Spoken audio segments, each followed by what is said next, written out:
16वीं शताब्दी का भारत, जहां सत्ता की भूख में निर्दोषों की चीखें गूंज रही थी, धरती भय और अंधकार से भर चुकी थी। सम्राट अकबर का विशाल साम्राज्य, जहां सम्राट की शक्ति के सामने जनता नतमस्तक थी और हर दिल में डर बस चुका था। आस्था के प्रतीकों को तोड़ा जा रहा था। सदियों पुराने मंदिरों की दीवारें धूल में बदल रही थी। लोगों को अपनी आस्था छोड़ने पर विवश किया जा रहा था। धरती पर भय और असहायता का राज था। युद्ध की आग हर दिशा में फैल रही थी और निर्दोष जनता इतिहास की सबसे काली रातें देख रही थी। और उसी अंधकार के युग में मेवाड़ की पावन भूमि पर जन्म हुआ एक ऐसे वीर का जो अन्याय के विरुद्ध इतिहास की तलवार बनेगा, वीर कल्लाजी राठौड़। बलिदान, धर्म और वीरता की अमर गाथा।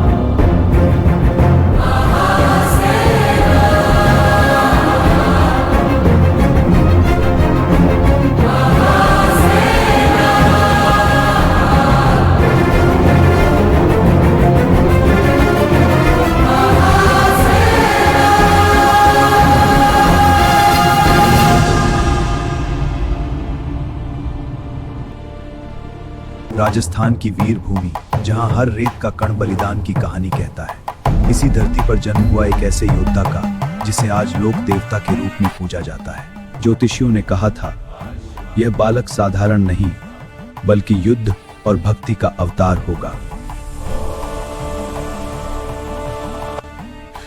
कल्लाजी राठौड़ का जन्म राजस्थान के मेड़ता में हुआ, जहां लोग उन्हें भगवान का वरदान मानते थे।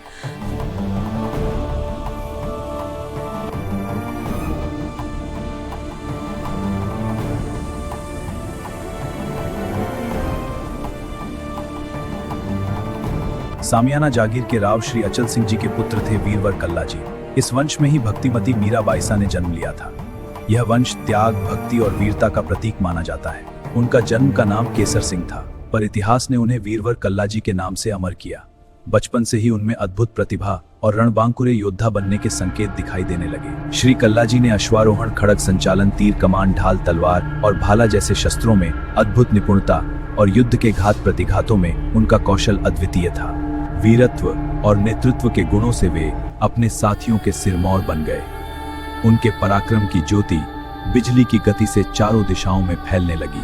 उनके शौर्य की कथा सुनकर ताऊजी और बड़ी माता को अपार संतोष और गर्व का अनुभव हुआ। मारवाड़ में उनका नाम सम्मान और पराक्रम का प्रतीक बन गया। किंतु नवरोजे के अवसर पर अपमान की बात उनके कानों तक पहुंची। भावज के मधुर उपालंभ उनके हृदय में तीव्र क्रोध का ज्वार ले आए। कुंवर कल्लाजी ने अकबर द्वारा थोपी गई कुप्रथाओं का विरोध करने का दृढ़ संकल्प लिया। मातृभूमि, जननी और भाभी को अंतिम प्रणाम कर उन्होंने अपने जीवन की नई यात्रा का प्रण लिया। कुंवर कल्लाजी अपने अश्व पर सवार हुए और मरुधरा की धरती को पीछे छोड़ते हुए वायु वेग से मेवाड़ की ओर प्रस्थान कर गए। जब कुंवर कल्लाजी के गृह त्याग का समाचार उनके भ्राता तेज सिंह और मित्र रणधीर सिंह, विजय सिंह तक पहुंचा, तो उन्होंने भी अपने प्रिय मित्र के मार्ग पर चलने का निर्णय लिया। तेज सिंह, रणधीर सिंह और विजय सिंह अपने साथियों सहित मरुधरा की मरुभूमि को पार करते हुए कल्लाजी के मार्ग पर निकल पड़े। मार्ग में अंततः सभी वीर एकत्र हुए। भ्राता तेज सिंह और मित्रों को देखकर कल्लाजी के नेत्रों में गर्व और भावुकता दोनों झलक उठे। यह केवल मिलन नहीं था, यह एक वीर संघ की स्थापना थी। इस प्रकार सभी वीर एकजुट होकर मेवाड़ की ओर बढ़ चले।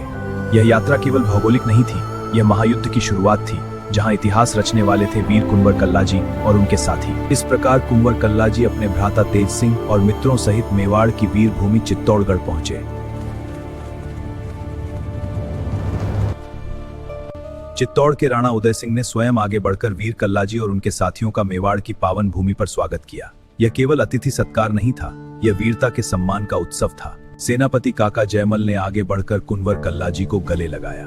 दो महान योद्धाओं का यह मिलन इतिहास में अमर होने वाला क्षण था।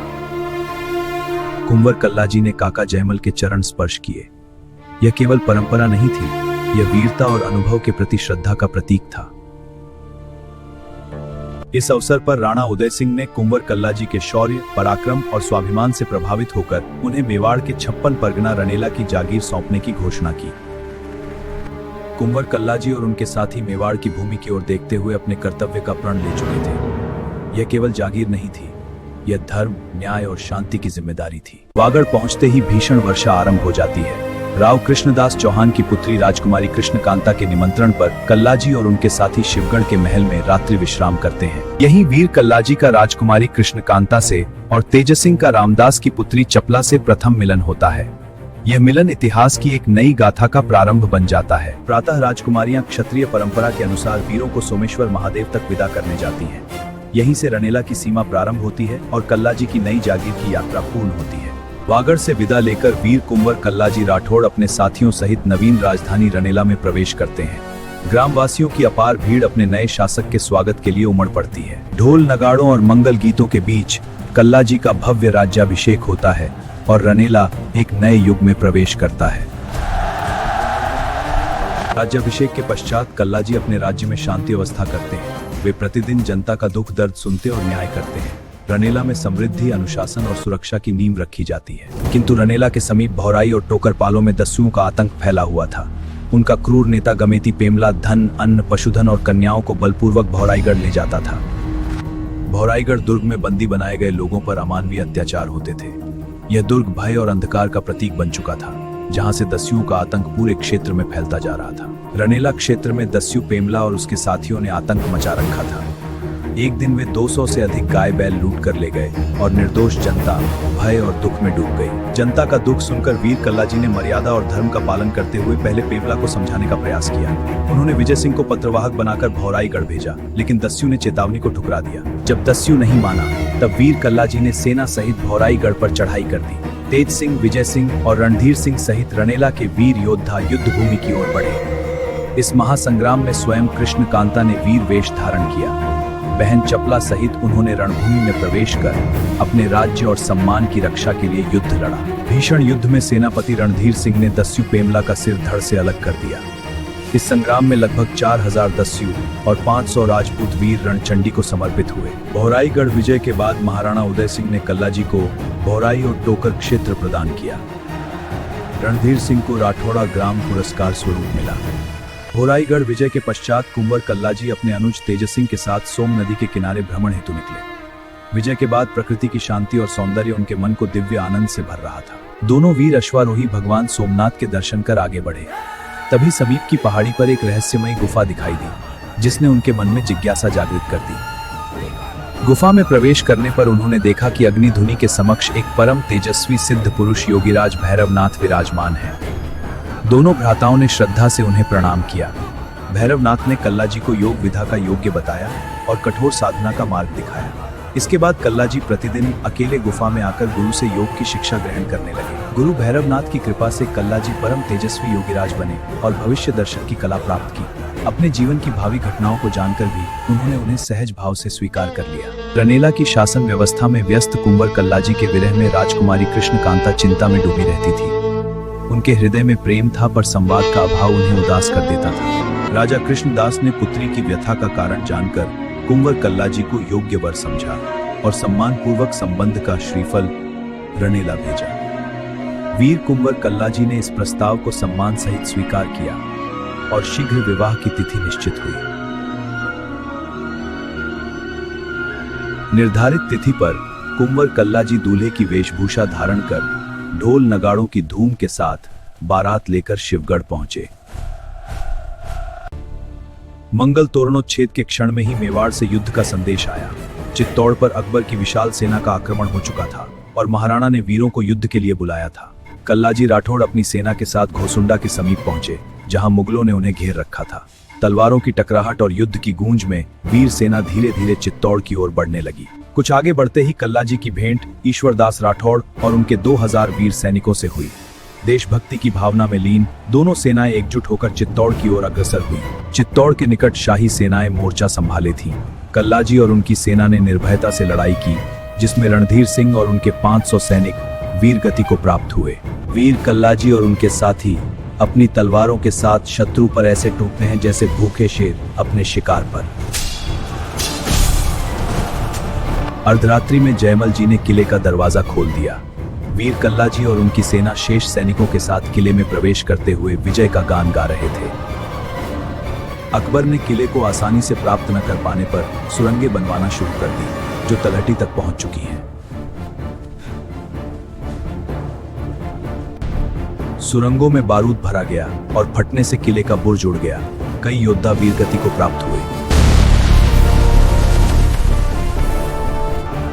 अकबर की सेना ने दीवारें तोड़ दी, पर राजपूतों ने उन्हें शीघ्र ही पुनः खड़ा कर दिया।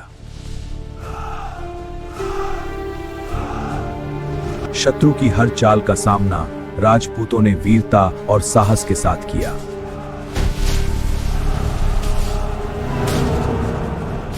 अकबर की सेना के बार बार तोपों के आक्रमण से किले की कई दीवारें टूट चुकी थी। धूल और धुआं चारों ओर फैल गया। सैनिक अपने अस्त्र लेकर दौड़ते हैं। एक रात्रि जयमल टूटी हुई प्राचीर की मरम्मत मशाल की रोशनी में कर रहे थे। उनके चेहरे पर चिंता और दृढ़ता साफ दिख रही थी।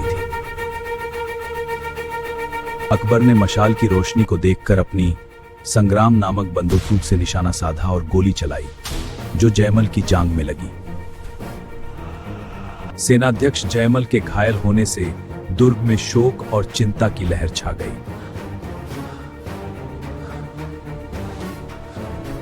रात्रि में सभी क्षत्रिय और क्षत्राणियां दुर्ग के विशाल प्रांगण में एकत्रित हुए।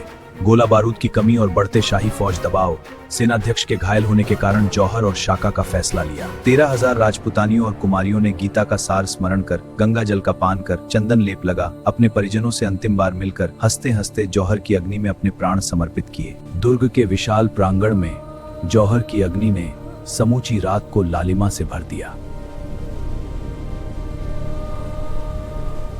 क्षत्रियों ने दुर्ग के गौमुख में स्नान कर केसरिया वस्त्र धारण किया और गंगा जल का पान कर अपने मन को शांति और बल के लिए तैयार किया।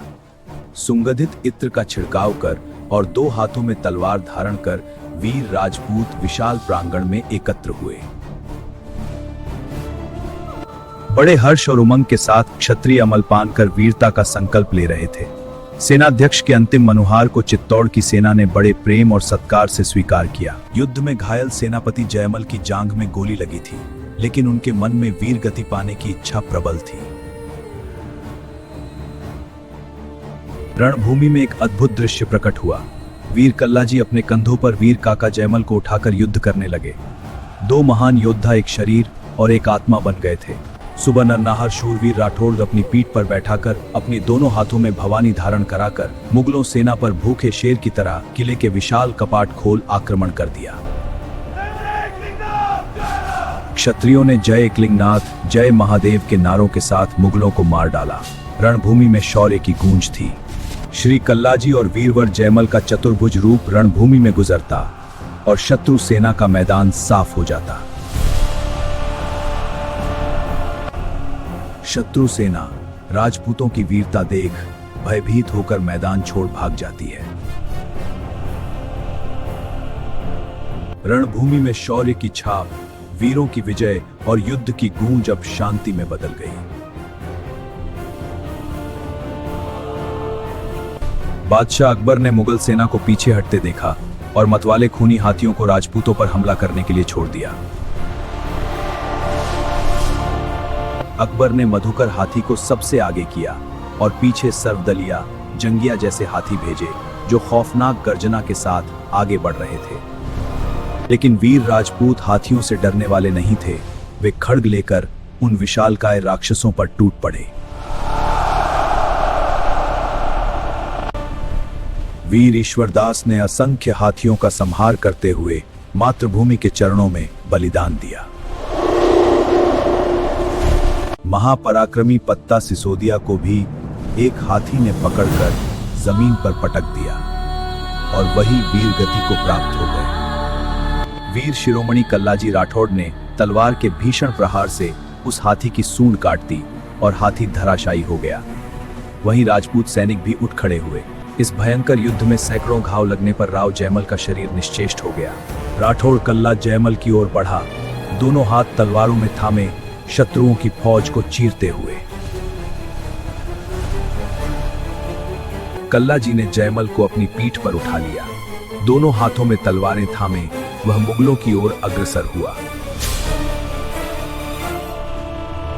युद्ध करते करते एक मुगल सैनिक पीछे से वीर कल्ला जी की गर्दन पर तलवार से वार कर सिर धड़ से अलग कर देता है। बिना सिर के कल्ला जी का कंबद घोर संग्राम करता रहा। दोनों हाथों में तलवार लिए शत्रुओं की फौज को चीरता गया। शाही फौज मार्ग छोड़कर खड़ी हो गई। कोई भी वीर कंबद को रोकने की शक्ति नहीं रखता था।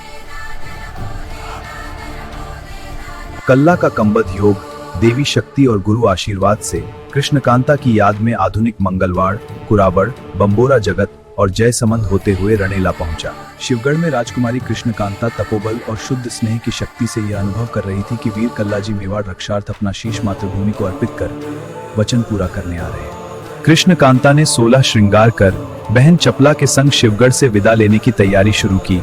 हृदय में प्रिय मिलन की आतुरता और पवित्र प्रेम की अनुभूति के साथ रणेला की पावन धरा पर वीर शिरोमणि कल्ला जी नीले घोड़े पर सवार होकर दो हाथों में तलवार लिए अपने वचन को पूरा करने आए। विधिवत चंदन की चिता तैयार की गई और कल्ला जी ने मानव देह त्याग कर अपने प्रेम और कर्तव्य का परिपूर्ण उदाहरण प्रस्तुत किया। राजकुमारी के सतीत्व की शक्ति और देवीय कृपा से कल्ला जी का शीश उसकी गोद में आ गया, प्रेम और पवित्रता की पराकाष्ठा दर्शाते हुए। राजपुताना परंपरा के अनुसार कृष्णकांता ने कल्ला जी को गोद में लेकर चिता में विराजमान हो गई, हाथ जोड़कर भगवान का स्मरण करते हुए। कल्ला जी के भाई तेज सिंह ने ईश्वर का स्मरण कर चिता में आग लगाई और इस प्रकार वीर शिरोमणि कल्ला जी और महासती कृष्णकांता का प्रेम अमर हो गया। प्रेम में समर्पण, जीवन में त्याग और रणभूमि में बलिदान, देवीय कृपा से उनका प्रेम आस्था बन गया और उनका बलिदान धर्म बन गया। युद्ध, बलिदान और प्रेम की यह कथा रणेला की धरती पर शांति और संतोष की भावना छोड़ गई, सदा के लिए अमर। और इस प्रकार कल्ला जी महाराज युगों तक लोक देवता बनकर पूजे गए। गौ रक्षक, जन रक्षक, प्रेम और बलिदान के अमर प्रतीक, एक योद्धा नहीं, एक देवता, एक अनंत गाथा।